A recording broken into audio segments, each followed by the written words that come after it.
therefore so am I. God is but love, and therefore so am I. There is no death, the Son of God is free. There is no death, the Son of God is free. Now are we one with Him who is our source. Now are we one with Him who is our source. God is but love, and therefore so am I. God is but love, and therefore so am I. Well, thank you all so much for joining me today and studying A Course in Miracles. We're on lesson 177 in Foundation for Inner Peace version of A Course in Miracles. If you're following along in another place, have fun finding where we're at. They don't go, you know, the numbering systems are different, even on different years of Foundation for Inner Peace. And I apologize for not being able to give you an easy way. I would say go to a search engine, either on acim.org, search engine for the course, and find where, if you're using that. If you're not using that, you can go to A Course ACI or Jesus Course in Miracles.org, jcim.org, and get the original edition. And you can do a search there and maybe find out where you're at and do a cross-reference. Okay, but let's see. God is but love, and therefore so am I. There is no death. The Son of God is free. Now are we one with Him who is our source. God is but love, and therefore so am I. And I'm Miracle Willie, forgiveness teacher from the Ozarks, here on Tuesday, June the 25th of 2024. My oldest son's birthday, Justice. Happy birthday, Justice. Let's see. My dad's birthday's tomorrow. Of course, my dad's gone on and is in the more subtle realms of crossing the Great Divide. Samuel Genoa Perkins. Let's see. God is but love, and therefore so am I. Review lesson 163. There is no death. The Son of God is free. There is no death. We don't have to die. Just like when Justice's mom came to me in a dream and said, hey, I can't ever come back. I don't even want to come back to where you live.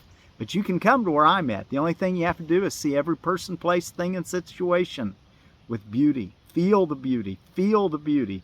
Feel it intensely. And don't let there be a person that you let slip by that you can't feel beauty for them, okay? That's the ticket. That's the ticket home. And you don't have to die to go home. Okay, there is no death. The Son of God is free. Now are we one with Him who is our source. Can we recognize that when we see our brothers and sisters, no matter what they're doing, they're a manifestation of us speaking back to us? And we can scratch our heads and ask ourselves curiously, I wonder why I'm doing that to myself. Because it's you that's manifesting it. Therefore, you have your co-creative part to play with your belief systems. If you want heaven to be now, well, then you have to send out heaven, and heaven comes back to you. Now are we one with Him who is our source. God is but love, and therefore so am I. Okay, and I'm sitting in front of a mulberry tree. There's a mulberry leaf. I don't know if you can really see, but there's a mulberry. Is there another tree there too? Yeah, it looks like there's a little, maybe a walnut tree coming up beside it. But right behind me is a younger, couple-year-old mulberry. There's the leaves for it. And I was going to talk to you about it before we read, but let's go ahead and turn to where we're going to be reading in the Attainment of Peace, chapter 19 in the text. We try to make it through the course every year. And I told someone recently that just pick up where I'm at and go through it, and then next year you'll know where you're headed. If you haven't gone through the preliminary, the first chapters, then don't don't work the book too hard. In other words, it can be more traumatic than beatific, he says, if we don't get the foundation right. But there is a value in, as you're reading through the Manual for Teachers, which is where I recommend everybody begin and end on the Manual for Teachers. Read it first as a student, because it's the way that a teacher should answer a lot of questions that a student would ask. But then read it again at the end as a teacher and understand how to be a good teacher. But you have to go through the workbook one time from lesson 1 to lesson 365. Okay, before you can really claim that title as a teacher, and do reasonably well on the lessons. You can't just read it and say, okay, I at least read it. You need to do what it says too. Anyway, so we're in chapter 19, the Attainment of Peace, section 2, sin versus error. Sin versus error. And this is a young mulberry leaf, so they get quite a bit bigger. They're a lot bigger, the leaves, but that shows you kind of what they look like. See how lobed that one is, and as they get a little bigger, they don't always have that lobed look. But anyway, this is the mulberry. What are they? They are a Morus is the genus, Alba, and out of edible landscaping, let's just go ahead and look at what the edible landscaping mulberry, the one we're going to look at today, is the Girardi dwarf mulberry. The Girardi is an excellent large black fruit on a bush-like tree around 6 to 8 foot. Now that one, it's one you could actually sing there around the mulberry. Dancing around the mulberry bush. Very productive. Fruit similar to Illinois everbearing in taste. Ripens after Shangri-La, zones 5 through 8. So do well here through the Ozarks. The Girardi, woo, excuse me, Girardi dwarf mulberry. And okay, let's see what else is going on around the world today. Borden Day, Color TV Day, Day of the Seafarer, Global Beatles Day, Leon Day. Don't know how that came about, but it's the 25th of June, halfway to Christmas, midway. Like I said, my oldest son's birthday. Mitch Lane Day. He was the Rubik's Cube's, he could do a Rubik's Cube really quick. His record was he solved it in 6.25 seconds. And I think it's on YouTube. Catfish Day. National Columnist Day for you editors. Strawberry Parfait Day. Strawberry Parfait Day. School Prayer Band Anniversary in 1962. Interesting, isn't it? Don't know what we think about that. Not supposed to be any laws regarding church and state. It's surprising that they were able to make that law.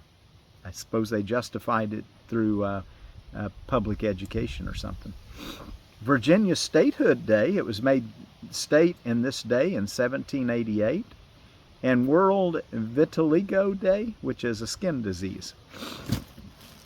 Okay, now let's take a look at our lesson once again before we read our text. God is but love, and therefore so am I. There is no death. The Son of God is free. God is but love, and therefore so am I. Now are we one with him who is our source. God is but love, and therefore so am I. Sin versus error. It is essential that error be not confused with sin, and it is this distinction that makes salvation possible.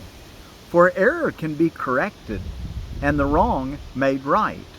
But sin, were it possible, would be irreversible. The belief in sin is necessarily based on the firm conviction that minds, not bodies, can attack. That minds can attack. And he's saying minds can't attack because minds are integrated in one. Now you can believe that minds can attack, But I'll tell you that that's what the Course calls as a dream that you're going to wake up from. The belief in sin is necessarily based on the firm conviction that minds, not bodies, can attack.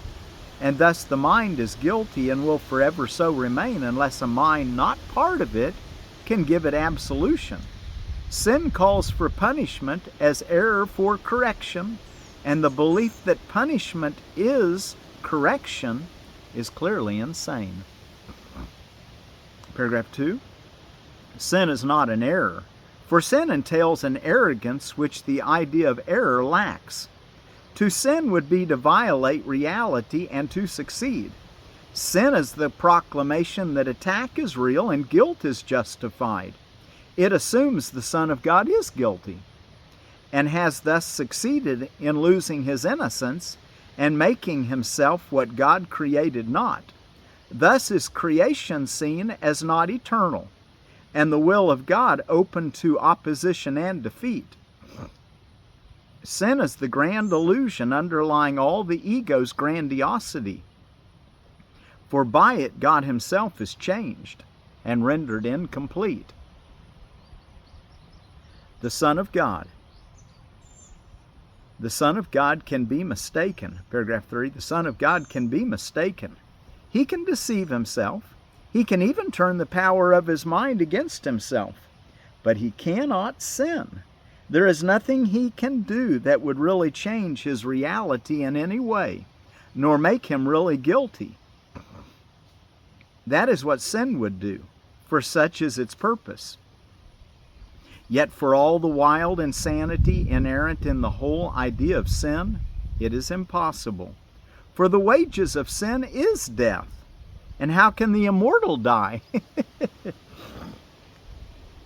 Paragraph 4. A major tenet in the ego's insane religion is that sin is not error but truth. And it is innocence that would deceive. And it is innocence that would deceive. That's the major tenet in the ego's insane religion, is that sin is not error but truth, and it is innocence that would deceive. Purity is seen as arrogance, and the acceptance of the self as sinful is perceived as holiness. It is this doctrine that replaces the reality of the Son of God as his Father created him and willed that he be forever. Is this humility, or is it rather an attempt to wrest creation away from truth and keep it separate?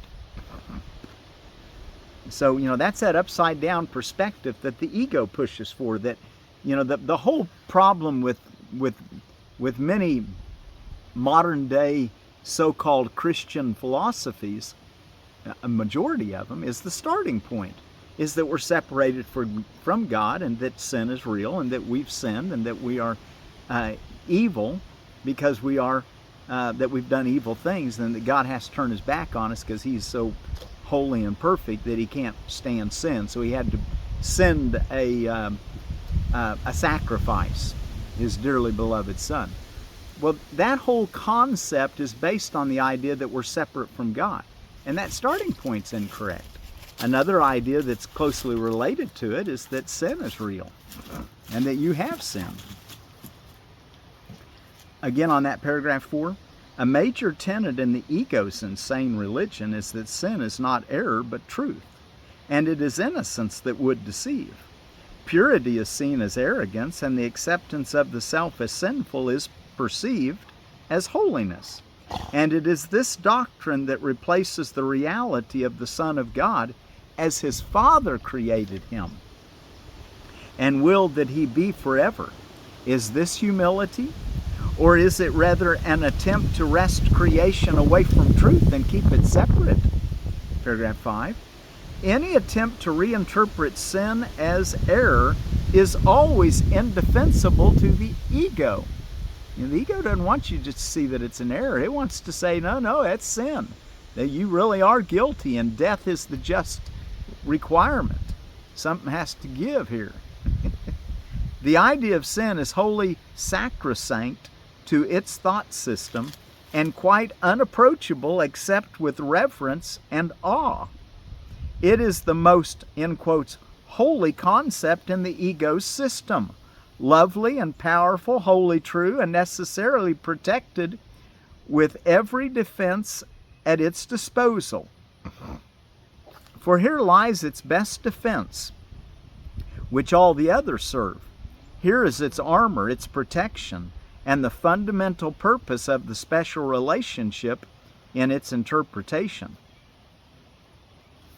So again, on that last little bit here, it is the most, in quotes, holy, because it's sacrilegious, or it's not really true holiness, but to the ego's religion or idea, it is the most holy concept in the ego system, lovely and powerful, wholly true, and necessarily protected with every defense at its disposal.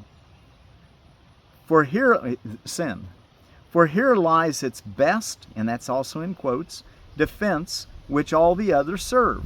Here is its armor, its protection, and the fundamental purpose of the special relationship in its interpretation. Paragraph 6. It can indeed be said the ego made its world on sin. It can indeed be said that the ego made its world on sin. Only in such a world could everything be upside down. This is the strange illusion that makes the clouds of guilt seem heavy and impenetrable. The solidness of this world's foundation, that sin is real and that we're separated from God, the solidness of this world's foundation seems to have the solidness of this world's foundation seems to have the solidness that this world's foundation seems to have is found in this. For sin has changed creation from an idea of God to an ideal the ego wants, a world it rules, made up of bodies mindless and capable of complete corruption and decay. If this is a mistake, it can be undone easily by truth. Any mistake can be corrected if truth be left to judge it. But if the mistake is given the status of truth, to what can it be brought? The holiness of sin is kept in place by just this strange device.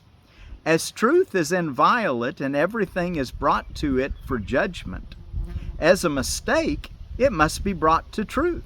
It is impossible to have faith in sin, for sin is faithlessness. It is impossible to have faith in sin, for sin is faithlessness. Yet it is possible to have faith that a mistake can be corrected. Paragraph 7. There is no stone in all the ego's embattled citadel that is more heavily defended than the idea that sin is real. Wow, catch that next time you try to defend the idea that evil is real, that sin is real. I like to think of evil and sin as simply ignorance or the lack of light. There is no stone in all the ego's embattled citadel that is more heavily defended than the idea that sin is real. The natural expression of what the Son of God has made himself to be and what he is. The ego, to the ego, this is no mistake, for this is its reality. This is the truth from which escape will always be impossible. This is his past, his present, and his future. For he has somehow managed to corrupt his father and change his mind completely. You've corrupted your father and changed your father's mind instead of that he created you in his image, and that you can't change that, regardless of how much you want to or believe you can.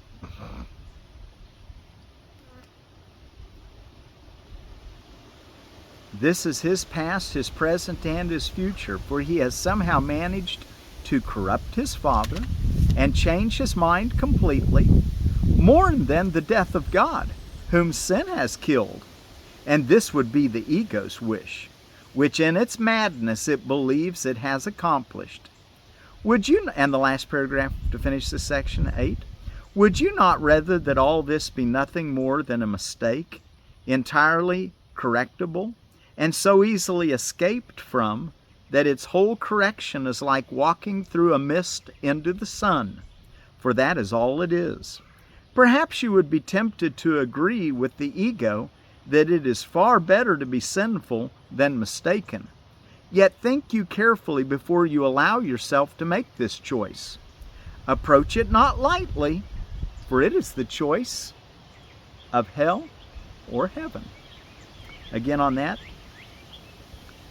last paragraph one more time. Would you not rather that all this be nothing more than a mistake, entirely correctable, and so easily escaped from, that its whole correction is like walking through a mist into the sun? For that is all it is. It's like walking through a mist into the sun, walking through a barrier to the light, into the bright light. Perhaps you would be tempted to agree with the ego that it is far better to be sinful than mistaken. Yet think you carefully before you allow yourself to make this choice. Approach it not lightly, for it is the choice of hell or heaven. Wow, so you want to see hell is real? Well, then just believe in sin. Or you can trust that God created you perfect. You can say, God is but love, and therefore so am I. Be sure to do your 2 5-minute or more practice periods, morning and evening today, hanging out with this idea. And then every hour of the day, reinforce it by saying, God is but love, and therefore so am I. There is no death. The Son of God is free. Now I am one with Him who is my source. God is but love, and therefore so am I. And then on top of that, when you pause for your hourly remembrance, give thanks for something that happened to you that day. Try to make that a habit. I'm trying to learn to do that. Make it a habit of giving God thanks for something that happened since the last time I checked in with Him. Not really that we're not checked in, but when you consciously take that moment, it's a little bit more useful to the Holy Spirit to get your attention.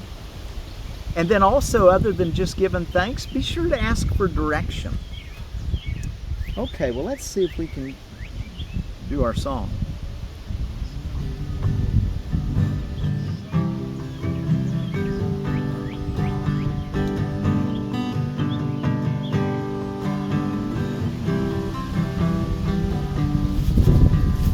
There is no death, the Son of God is free.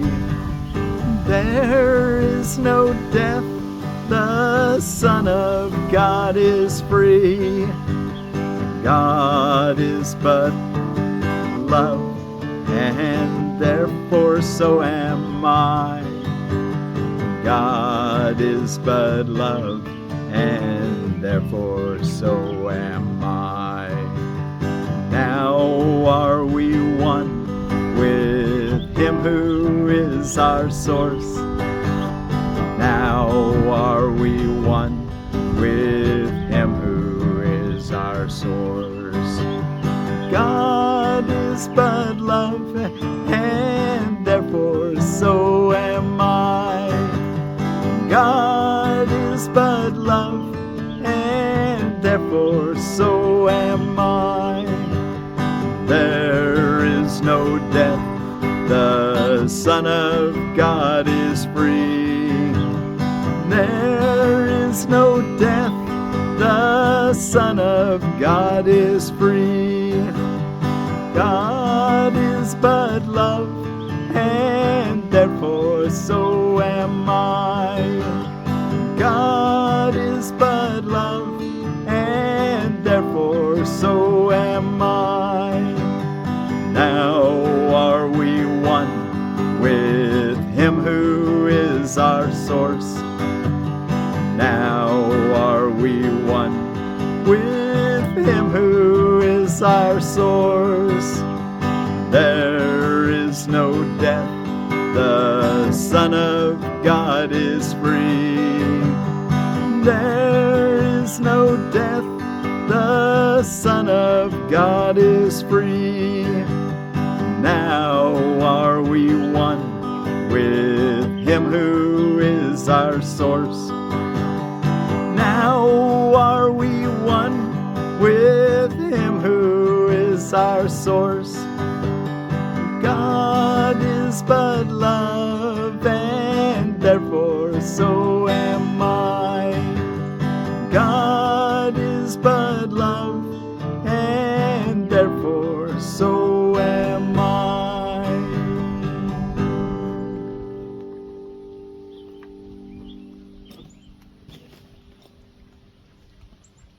And remember our Iroquois, was it Iroquois? Aquene. Was that the Iroquois?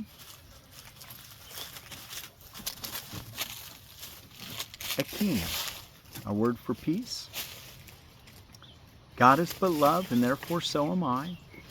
There is no death. The Son of God is free.